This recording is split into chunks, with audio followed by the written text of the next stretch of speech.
I filmed this video already and had no audio.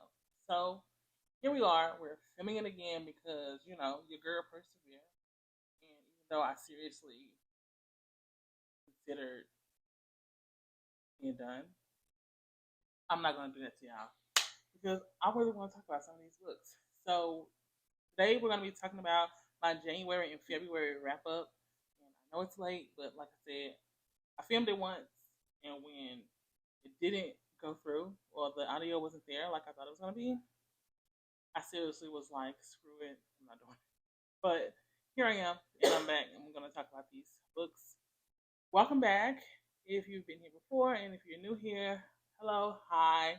We're here, we're having a good time. We like to talk about books here because I'm a book addict. That's what my girl says. So, got a problem. I don't think I have a problem. I just think that, I have a really nice hobby that keeps me busy and takes me away from the draws and disgusting parts of life. And so, yeah. So, welcome. And we are going to get into this. Big ups for everybody that's taking care of their mental health and everybody who's feeling like more than half of a person, including myself. As you can see, I did something to my head. I put on a little face for y'all because I felt about 75% of a whole person. And that is great for me. So anybody else who's feeling like more than half of a person, give me a thumbs up in the comment section, like and share the video, and we are going to get into it. Okay, so for January and February, I read a total of 14 books and I DNF'd 2 books. And in January, I didn't read that much, so I didn't really feel a need to really do that one separately. Plus, my channel just got its first video in February, so let's not play like I was doing it then. So, yeah. Now, we're just going to put them all together, and we're going to talk about some of these. Most of these I have all of the hard physical copies for, but I do have 2 that I read on Kindle and audiobook. And the first one of those was going to be Parable of the Sower. I am going to put a picture of it up so you guys can see. It is Parable of the Sower by Octavia Butler. I rated this book 5 stars. It's about a girl named Lauren, and they're in this post-apocalyptic world.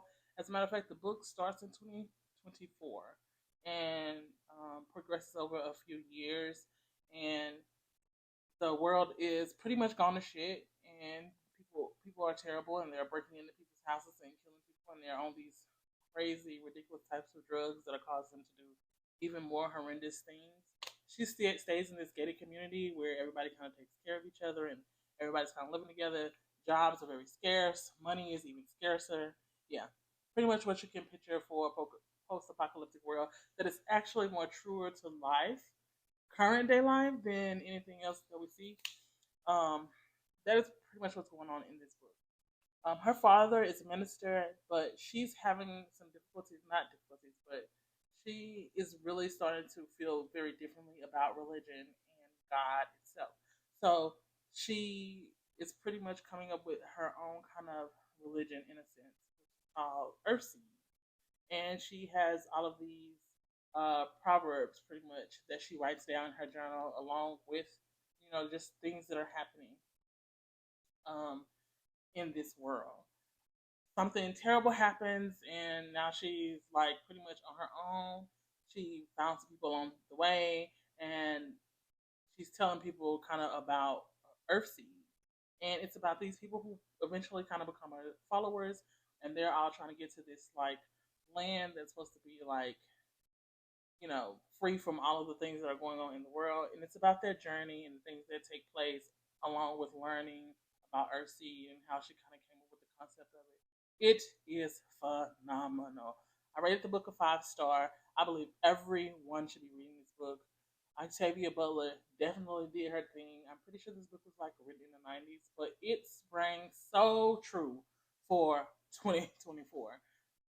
Beautiful, beautiful writing. Um, yeah, so you guys should pick it up. It's really, really good. It's got Parable of the Sword. I will be reading Parable of the Talents next because it's the second book to the story. So good. So moving on. So the next book we have is The Invisible Life of Addie LaRue by V.E. Schwab. I rated this book a 4 star. The writing in this book is absolutely beautiful. We follow the story of a girl. Her name is Addie LaRue, and I can't remember exactly what year this is set in, but it's pretty much like I want to say like 1700s, somewhere up in there. Anyway, she is really tired of the way that life is going, as far as like the way that women are treated and the things that women are expected to do, and she kind of just wants to live her life free of all of that. There's this crazy lady that lives kind of in her village, and she's very free and she's very open, and she talks about the different spirits and the things, the different gods out there, and how she prays to them, and she's just all to herself.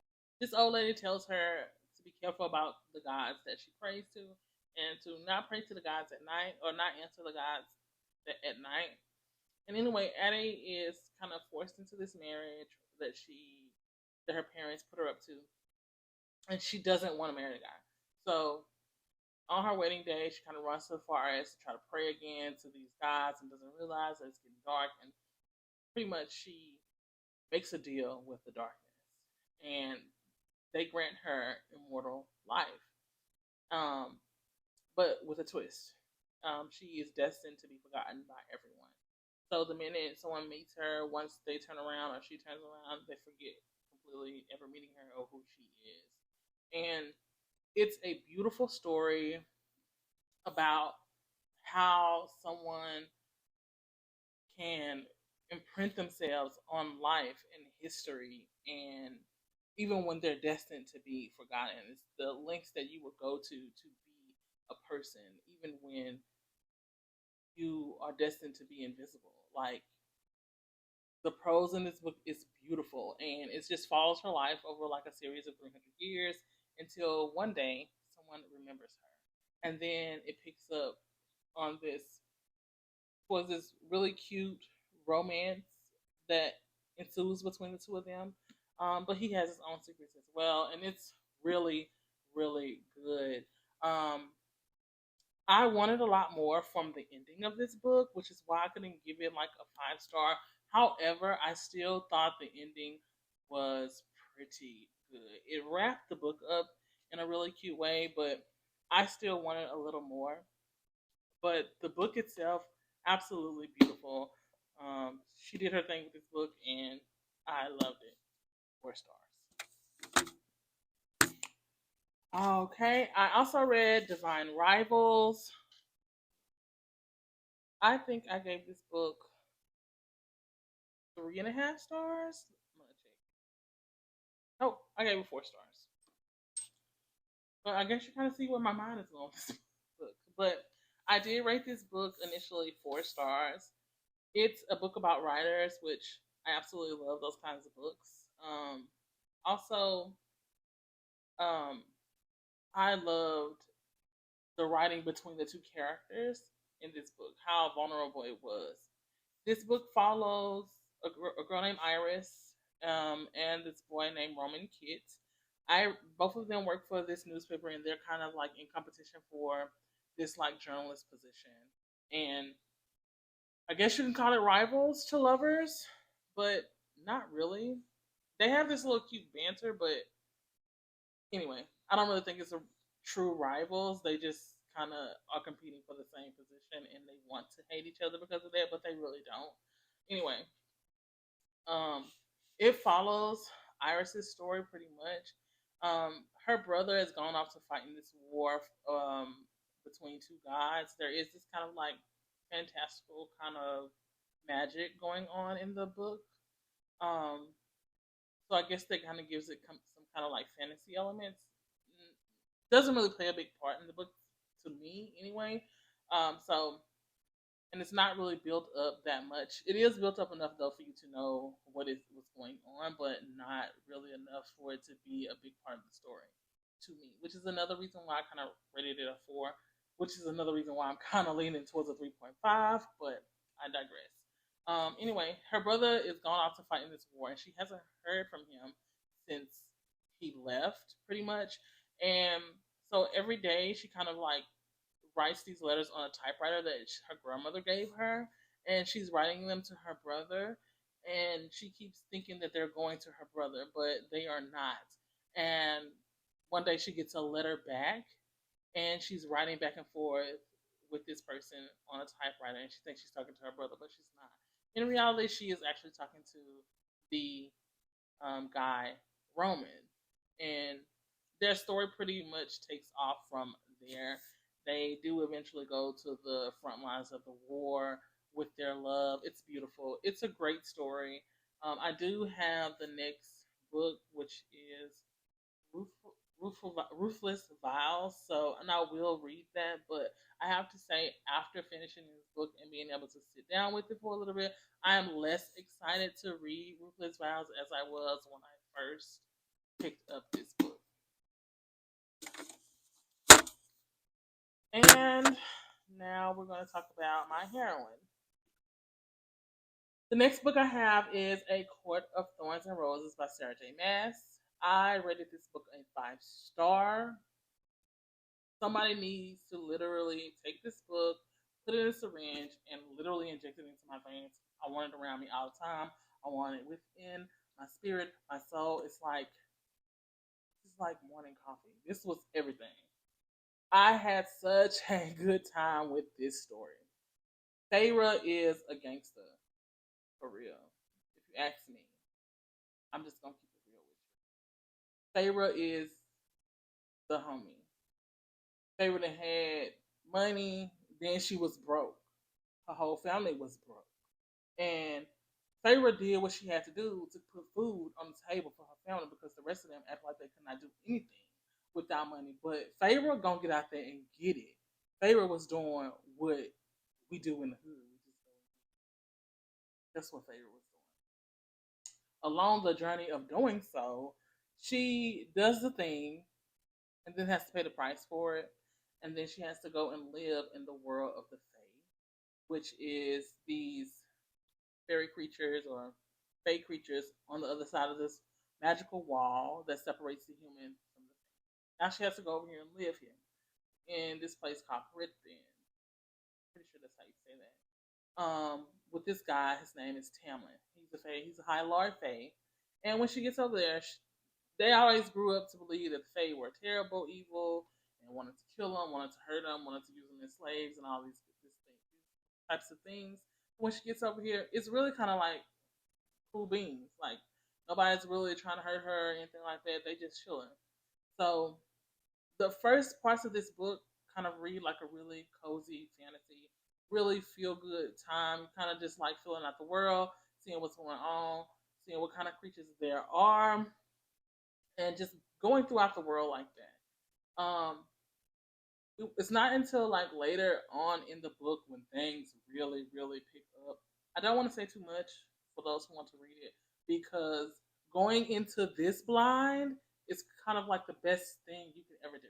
If you don't read fantasy or if you haven't really read a lot of fantasy before, and you want to get into it, this should be that girl. This should be that girl because this is going to give you everything. Now, there is one. There's only one thing about this book and the series I could say that I don't really particularly care about, and it's the language in which how Sarah J uses like male and female. I'm not really a fan of that gender speech in the way that she writes it in the book. However, the story and everything that goes along with the book is so phenomenal that I kind of don't even pay attention to it, or it doesn't bother me enough for me to not give it 5 stars. This was a 5-star read. Everyone should get into it. I am going to go in and do a more in-depth review of the entire series once I'm finished, so definitely stay tuned for that. Okay. Next on the list is The Naturals by Jennifer Lynn Barnes. I had really, really high hopes for this book. I did do a little bit of tabbing because of what I expected from the book. But it really didn't hit the way I thought it was going to hit. I'm pretty sure I rated this like a 3 or 3.5 stars. But it was a good story. It's a cute story. So it's about this girl named Cassie, who pretty much kind of like ends up meeting this cop and by some type of means. Anyway, ends up meeting this cop and he's starting this kind of division called the Naturals, where he's using teams to kind of like help um, solve cold cases through like behavior analysis. She's really good as a profiler, like naturally. She's just really a really good profiler and figuring people out, and that's kind of how he picked her. And it's about this group of teens who are kind of like good at all of these things.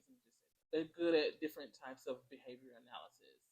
So one of them I think is like really good with statistics and things like that. Anyway, so it kind of like follows their story, and they're trying to solve some cold cases, but then they get wrapped up in this murder, this serial killer that this current day serial killer, and the story kind of like takes off from there. This was really cute. Everyone's kind of talks about it like it's like CSI. I mean, not CSI, but Criminal Minds for with teens. And when I heard that, I was thinking Spencer Reed, JJ as like teenagers, and I was here for that. But that's not what this book gave. I mean, in terms of them being behavior analysis specialists, sure, but just the essence of Criminal Minds, I didn't get that from it. But it still was a fun read. I also kind of thought that we would be kind of like following along with the murder and kind of like figuring out clues as we go, but that's not how this went either. You just kind of got that information and then followed them along with figuring out the crime. So I don't know how to really explain it. I expected something different. I did not get that. However, I still had a good time. I did figure out like how the story was going to unfold way early in the book, and just kind of went along with for the ride. So that was pretty cool. It was a good book. I don't know if I'm going to complete the series, but I could. Like I said, I did have a good time. I did rate it a 3. I want to say a 3.5. I'm pretty sure I rated it a 3.5. So yeah, The Naturals. Next book we have Court of Mist and Fury by Sarah J. Maas. This is the second book in the ACOTAR series. Oh, y'all, I ate this up. This was like, this was everything. I ate this book up. The ACOTAR series. The Court of Thorns and Roses. This is the second book in it. After the first book, I knew I was like, "Oh, I'm gonna be here for this story," and I'm loving it. But the second book, oh, this was everything. I'm literally ready to clear out a whole shelf on my bookshelf and just put copies of these books on it because of this one. There is so much world building and so much added to the plot, and you get a lot of the political standpoints and what is going on in the world in this book. But it was still so good. This is the best talk of politics and um, war banter, and this is the best way to write it, if you ask me. This was really, and the romance and the scene in this book, honey, this was they gave it to you in this book. I know this is a YA um series, but okay, all right, teenagers shouldn't be reading it. I ain't gonna say that. They should because it's really good. It's really good, but it gets very steamy in some places. But I was here for all of it. Okay, I met my book wife in this book. I'm gonna talk more about her in the major review I do, but I met my book wife in this book. I don't know if I ever had one. Now that I'm thinking about it, but I met her in this book and made we live together forever in perfect harmony. Yes. I rated this a 5 star. I'm not going to talk about it more because I could talk about it all day.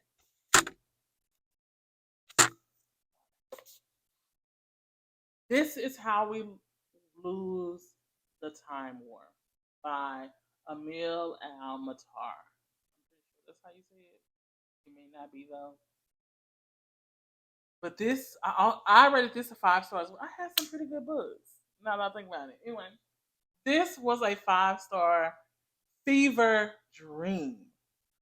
It follows two war correspondents through this war through time and how they're it's like letters written back and forth between the two, and they're at different points in the time war and different points in time, and the way that they receive these letters and the way that they write these letters to one another is so fantastical and so different. This book took me completely by surprise.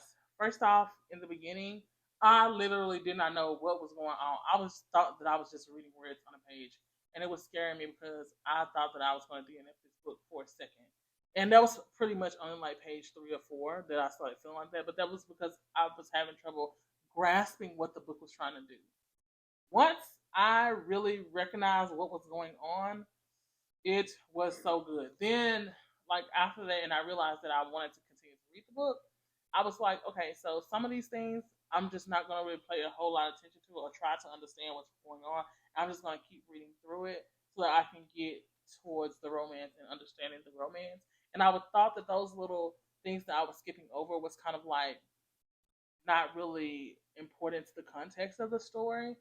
And then when you get towards the end, how the book just wove all of those things back into the story, it was phenomenal. This book is before its time and completely timeless. The love that they expressed in this book was completely, it just took me completely by surprise. I literally sat on my couch 1 hour after I closed this book and just sat in what I had read. And then, like I said, it really felt like a fever dream. Like, it was beautiful. It was a beautiful, beautiful story. It's very, very short. I really read this in one sitting. It was so, so great. This is how you lose the time war. The next book we're going to talk about is The Fury by Alex Michaelides. Pretty sure. I butchered that, but yeah. So this is a thriller about a group of friends. One of them is like a movie star or like something like that. Anyway, she's a star, and she has a private island off the coast of Greece, or actually a Greek island, and a murder ensues. And it's a tale about all of that. And one of the main character, his name is Elliot Chase, and yeah, I don't want to. I can't really say too much without giving it away. I will say that I rated this book a 3 star or a 4 star. Let me check the Goodreads.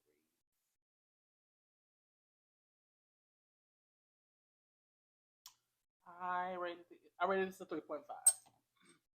I rated this a 3.5. Um, what can I say about this book? It was fun. I won't read it again, but I am glad I read it. It was a good time while it was there. It quickly turned into something a little bizarre, but I liked it.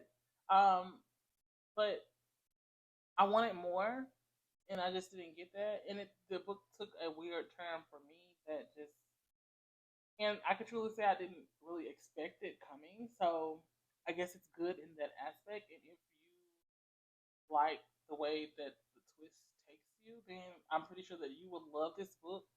My my taste for the thriller was based off of my take on the thriller was based on the twist in which it took, and I didn't really like it, so that's why I didn't rate it higher than 3.5 stars. But the writing was good. The pace of the book is also good. The storytelling is really, really good, which is pretty. I'm pretty sure that's why I still gave it like a 3.5 because the storytelling was really, really good up until a certain point. Anyway, but can't really speak too much on it. without ruining anything, without spoiling it. So yeah, that's that. It was good though, and if you like thrillers, you might really really like this. I then read The Seven Husbands of Evelyn Hugo by Taylor Jenkins Reid. Evelyn is my girl. Evelyn is my girl. I rated this book a 5 star. This gave me everything. Oh, Hollywood gossip, trauma, drama, um, great old lesbian love, some definite like LGBTQ perspectives. I absolutely loved it. It follows a girl named Monique who is this pretty much this struggling journalist or writer, and her boss lets her know that this famous Hollywood star by the name of Evelyn Hugo is auctioning off her like dresses from some of like her big motion pictures and awards award ceremonies and things like that for a charity. And she wanted to do like a spread or whatever or talk about that with the um, paper that she works for or magazine that she works with. And the only thing is she wanted to write it with Monique. Monique is, shocked by this. She doesn't know why Evelyn Hugo wants to meet with her. She doesn't know the lady and things like that. Anyway, she meets up with her, finds out that Evelyn really wants to write her life story. This side of my brain is not firing, so my mouth is not working right. You get what I'm saying? She wants the writer to write her story. She wants Monique to do it. Monique doesn't understand why, because again, she doesn't know this lady. But she does do it. And Evelyn pretty much tells her story. And oh my God. I suspected something was supposed to happen. Um, but it didn't happen the way that I thought it was. And the way that it happened was beautifully, beautifully written. Like the surprise twist in this was something I was the way I like a twist to be. And I kind of expected the twist to be in The Fury, but it was completely different. This did that twist beautifully for me. So yes, I rated this 5 star. This is really, really good. If you're looking for some gossip and that Hollywood story, this is it. This was so, so good. I had such a good time in this book. I pretty much flew through it. I did not want to put it down. It was so good. And then we have Big Swiss. I rated this. This is Big Swiss by Jen Vegan. Um, I rated this a 3 star or 2.5. I can't remember what I rated these books by. I rated it a 3. I rated this a 3 star. Let me tell y'all what the book is about. This is about a transcriptionist who transcribes the sessions of a sex therapist. Based off of that, I just knew I was gonna have a good time. Literally, I had my drinks ready. Every time I got ready to sit down and read this book, I'm like, let me give me a glass of wine or fix me a nice drink because the information this is about to be given. Like, I just knew that I was going to be on the serving end of, and this did not deliver that, and I was so upset to buy it. Anyway, if the transcriber, her name is Greta, and Greta basically is transcribing these sessions for the sex therapist, and kind of like gets infatuated with one of his clients, and she names the woman Big Swiss, and then she meets Big Swiss, and this kind of like weird ass affair ensues, and it's like I thought that this was gonna give me like some good, weird banter, dark humor. And I was here for that. That's what I was here. And don't get me wrong, because I can read a strange book and like very questionable tastes in books, and I'm cool with it. And I be loving it, and I be having a good time. In the beginning of this book, I thought it was giving me just that too. Like the first like 80 pages or so, I was eating it up, serving myself, giving it. This was given to me. But after that, it began to take a weird turn, and I wanted to get out of the car. That's all I'm saying. I wanted to get out of the car, and I was ready to walk home in the rain because I was not prepared for what was going on afterwards. The smut, the spice scenes in here aren't really spice scenes. They are the weirdest descriptions of spice that I've ever read in my life. And I don't even need an umbrella to get out the car. I will walk home in the rain with no jacket, no hood, no umbrella. Just let me out the car. Like, that's exactly what the rest of this book was giving me. And I could not wait to be done with it. But it was so weird that I had to keep reading. That's how crazy it was. That's why I gave it 3 stars, because it was so weird that I had to keep reading to the end. However, I was so ready to get out of this car. And that is a big switch. I'm pretty sure that there are people out here who love this book. I know there is, because there are some high ratings for this book on Goodreads. And if your mind is a little wonky like that, I could totally see people loving it. It's not a horrible book. It's just took such weird turns to me. I could not get over it. The descriptions of the house that she lives in alone, oh my god, they have a big ass beehive in the house. Yeah, big Swiss. And after that, I read Milk and Honey. It is just a collection of poems by Rupi Kaur. I'm pretty sure. It was a thing I read. It was good, and I did tab up a few of them that I liked. But yeah, I read it, and then I was done. And then we read. This is the last book of the books I read. Then we read The 7 Year Slip by Ashley Poston, and I'm pretty sure I gave this a 4.5, if not a 5 star.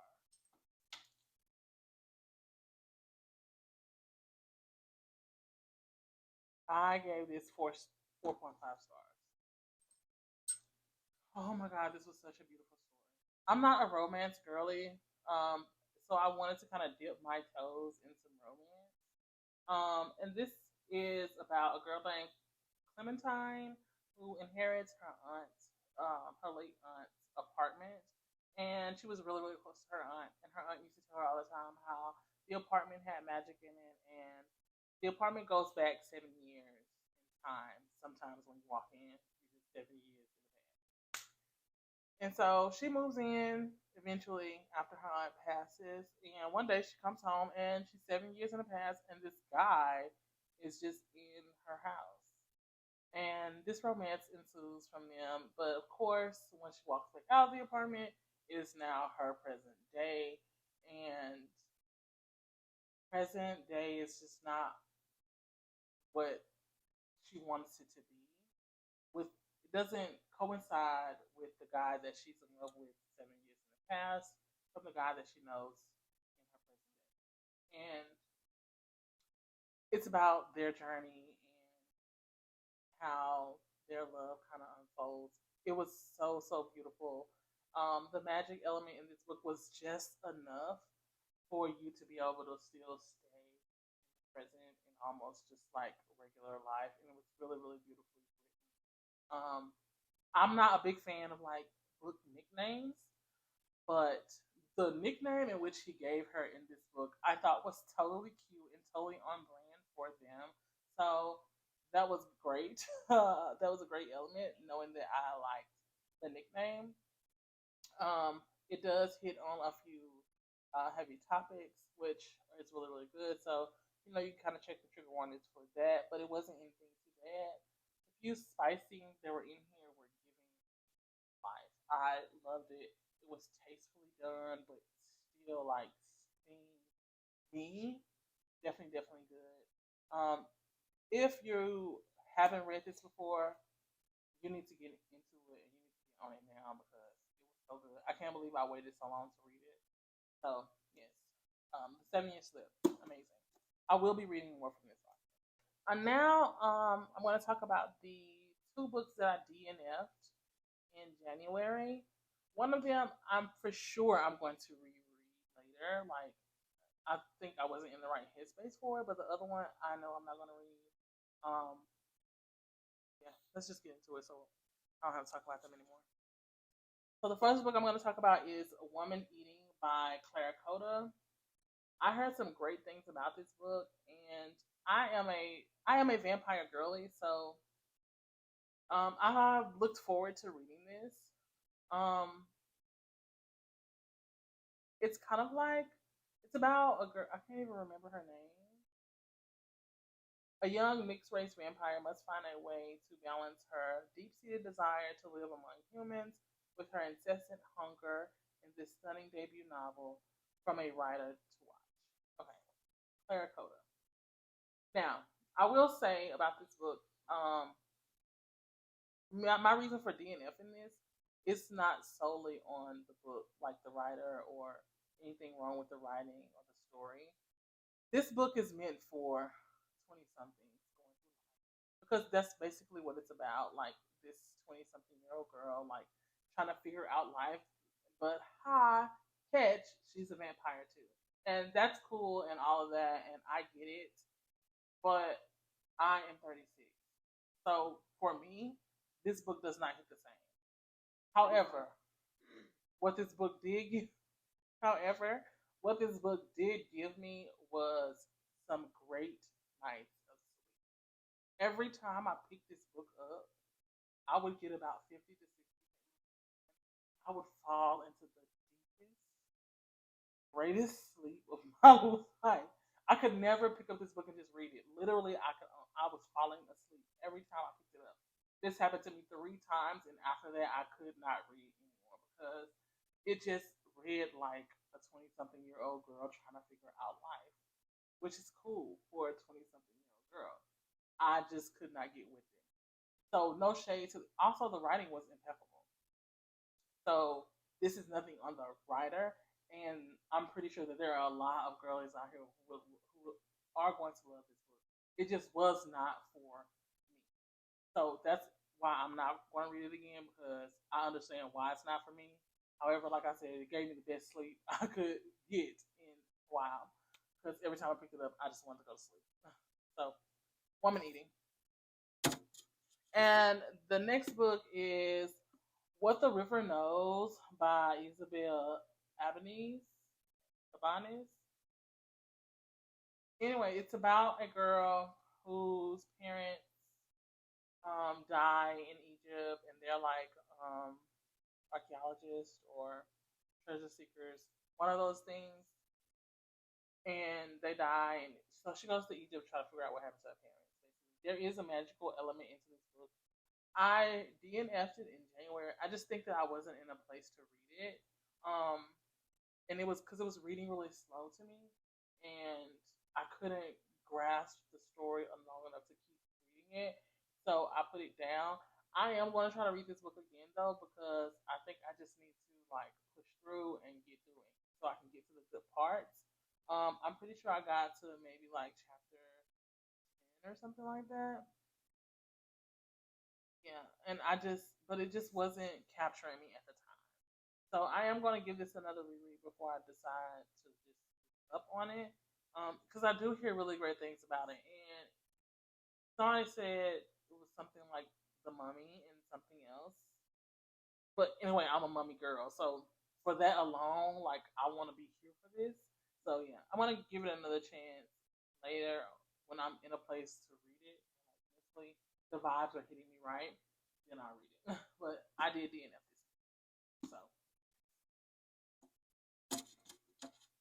So that was it for my January and February reads. Um, look forward to March. I have a couple of vlogs that are coming up that I'm going to be doing. One of them mainly, I'm going to be reading some romances, and then another one I'm going to be doing like some highly ranked TikTok books. So please stick around and come back for those as well. But as far as the wrap up, we are wrapped up.